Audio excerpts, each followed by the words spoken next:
stories, doom and Dylan, as they were going to bed. Some of you have done this, I presume. Yeah. Well, I populated my stories with some fairly odd heroes. They tended to be these kind of enlightened troublemakers who were very, very naughty, but often for a very good reason. And one day, it hit me, this might have something to do with my profession. I was an activist with Greenpeace for 30 years. I sailed to save whales. I went to jail because I stopped a nuclear weapons test for 4 days. And I was surrounded by enlightened troublemakers, like Lean. And I felt that I was trying to make up for a lack of those characters and the values that they stood for in the children's literature that I could read. I think I was a bit jealous of parents who could take a book off the shelf and have it be about a teacher or a police officer or a firefighter and tell their children, that's what I do, that's what my friends do. And they'd be, yeah, okay, I understand. Teacher, firefighter, police officer. It's really hard to explain to a 5-year-old why when Daddy and his friends do a really good job, sometimes we go to jail. So where were the books that celebrated what Steve Jobs called the crazy ones? The ones who were crazy enough to think that they could change the world. And that wasn't just inventors and artists and entrepreneurs, it was also activists. And it was a very thin shelf of literature that I could think of. You have the Lorax, you have, in English, you have the Butter Battle book, you have my love, Pippi Longstockings, greatest radical literature ever written. But there wasn't much to choose from for a parent who wanted positive role models of boat rockers, of heroes who confronted conformity with creativity, and who were willing to do some beautiful disruption for a better world. So I took the advice of Toni Morrison, thrilling advice of Toni Morrison, which is think of the children's book that you most want to read and write it. So I wrote it. And this is a work in progress called The Moon Candy Rebellion. And it's not a lecture, it's a children's story. So put yourself in your 5-year-old space. Very good. You've got your pillows all propped up behind you. You're in your PJs. It's nice and cozy. You've had your warm milk. And pull the duvet up to your chin. And are we sitting comfortably? Yes. Then we begin. The land at the back of the moon. There once was a land at the back of the moon, where each child was born with their own toy balloon.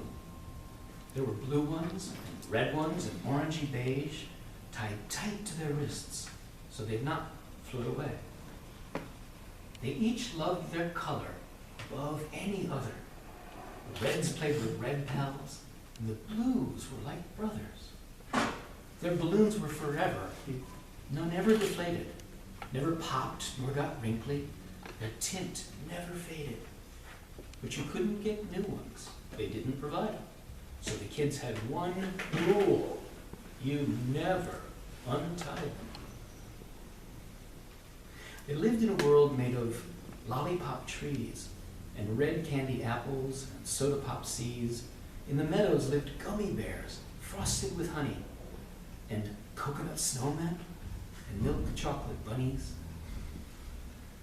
The candy, it was said, would never run out, because wherever they plucked, new candy would sprout. And whatever they ate grew back in a while as they chased their balloons and ate orange slice smiles. They lived in wee houses way up in the trees with marshmallow couches and giant TVs. No mommies or daddies were there to say no, or declare, now it's bath time, or bed, off you go. Everybody was happy and playful and free, right up to the point someone built the machine. The machine. It was brilliant. It was genius, no doubt. It delivered your candy straight to your couch.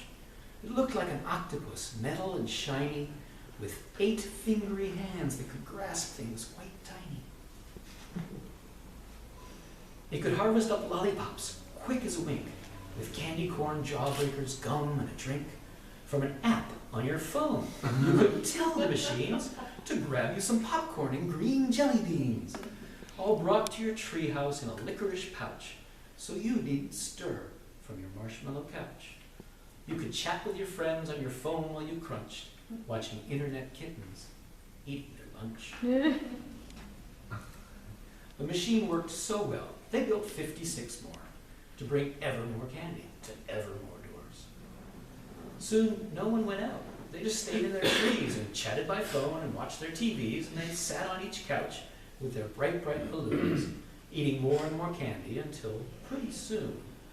The machines were so many, so fast and so quick, the sweets grew back slower than 8 arms could pick. With less and less candy, there were super long waits.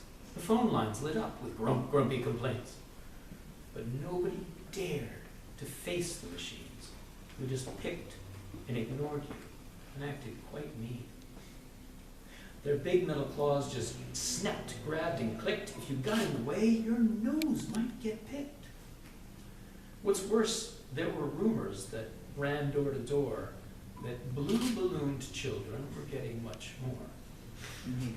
Some blue-ballooned children argued it's true. They deserved extra candy just because, well, we're blue. Rumors are rumors, and rumors will fly as fast as moon bunnies can blink their moon eyes. So the blue balloon children were rather averse when they heard the reds got their candy first.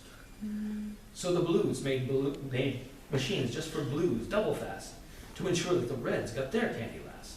The reds built some triple quick ones at that stage to ensure the last were the orangey beige. But the whole candy harvest was getting so small, soon nobody nowhere had any at all. Then everyone panicked and called up their friends and talked about how this sweet famine might end. They talked of more pickers, more planters, more trees, or maybe new moonlands, or faster machines. One little moon girl thought it wasn't quite right to think the same thinking would solve the same plight. We could all have enough if we picked candy slow. Answer's simple. The machine has to go.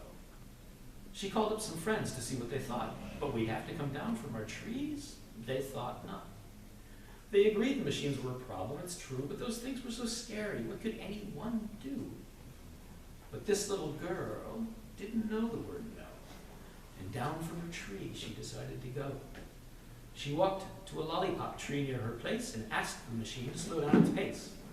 The machine kept on picking, and she didn't know if machines had an off switch. She looked hard, but no. Then, a crafty idea popped into her thoughts. So crafty, it scared her, as good ideas ought. She'd need lots of help from her friends in the trees. She needed them to see they could fool the machines. She needed them to make a big sacrifice too, but her heart thumped faster. She knew what to do. She'd have to be brave to do this strange thing. But she took her balloon and she untied the string. You must take this. It's candy, she told the machine, and took out her phone as she held out the string. The machine put a claw out, hesitant, stealthy, and grabbed the balloon as the girl took a selfie. And fired her off to her friends in the trees, saying, with a note saying, "Everyone, listen to me. If enough of us give up our lovely balloons, we can float those machines right off of the moon." "She's right," said a few. "Send the message to more." "She's right," said some others, who sent it to 4. And 4 became 8, and 8 became many, and soon it was 8,120. They got off their couches, they climbed down the trees, they gathered at one of the metal machines, and did the brave thing and untied their balloons, and that mean old machine lifted right off the moon. Now everyone called up their friends with new ways to trick the balloons into floating away. Balloons tied to lollipops, balloon traps, bamboozles, balloons tied to trees with red licorice noodles. 1 billion ideas, then 1,000,000,004 inspired brave acts till the machines were no more. There was joy in the strawberry hills and mint valleys. Parties broke out in the gingerbread alleys. There was dancing and singing and clapping and cake. They'd done something together for togetherness' sake. The whole candy harvest they vowed to defend, and they promised old pals and their friendly new friends to share all the candy on all of the moon, no matter what color had been their balloons. They couldn't have done it without the brave thing one girl had done when she untied her string. But she couldn't have done it either alone, or if her idea hadn't passed phone to phone, or if all those other brave things were not done and attracted another and another plus one. And here's the one lesson you might want to keep, cuddled close to your heart as you drift off to sleep. A single brave act by a single brave girl can set off 1 billion and save a whole world. Now there's one more page, but it says here it's only for brave children. Are you brave children? Yeah. Yes. You should. Yeah, I know. They say in the land at the back of the moon, and everyone misses those pretty balloons, but candy is plenty and nobody fights, and all that is eaten goes back day and night. Sometimes they wonder, between jelly beans, whatever became of those greedy machines. The answer, my dear ones, won't fill you with mirth. They rode those